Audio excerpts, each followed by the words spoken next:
Wanted में चंबल से जुड़ी एक ऐसी कहानी लेकर आज आया हूं जिसे सुन करके आप दंग रह जाएंगे। बहुत स्वागत है आप सभी का। आप देख रहे हैं वांटेड।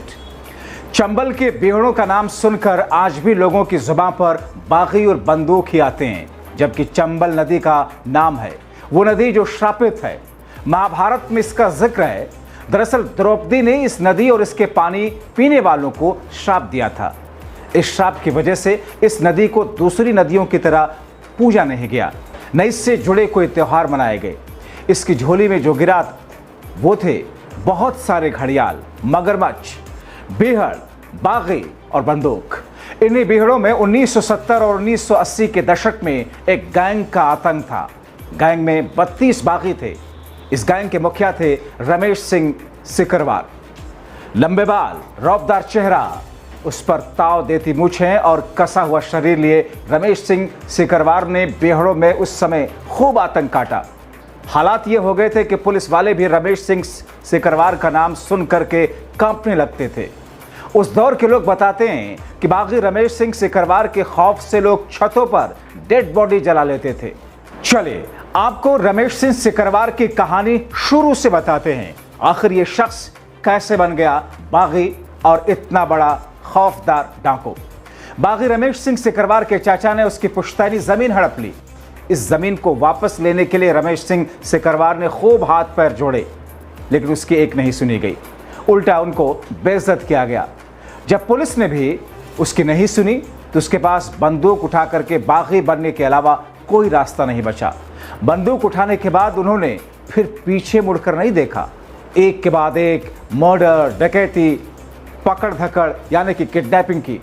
रमेश सिंह सिकरवार गैंग के एक के बाद एक एक्शन से पुलिस के भी पसीने छूट गए। पुलिस को जब भी कोई मुखबिरी करता अगले दिन उसकी लाश मिलती थी।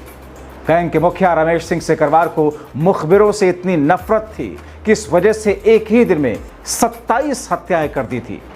दरअसल एक मारवाड़ी ने पुलिस को सूचना दे दी कि रमेश सिंह सिकरवार गैंग का एनकाउंटर करना है, तो मुझे उसका एड्रेस पता है।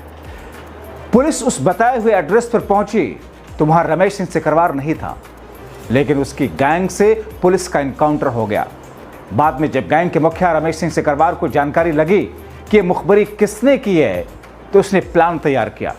प्लान के तहत सभी डाकुओं ने पुलिस की वर्दी पहनी, पुलिस जैसी एक जीप का इंतजाम कर उसी गांव में पहुंच गए जहां मुखबिर रहता था।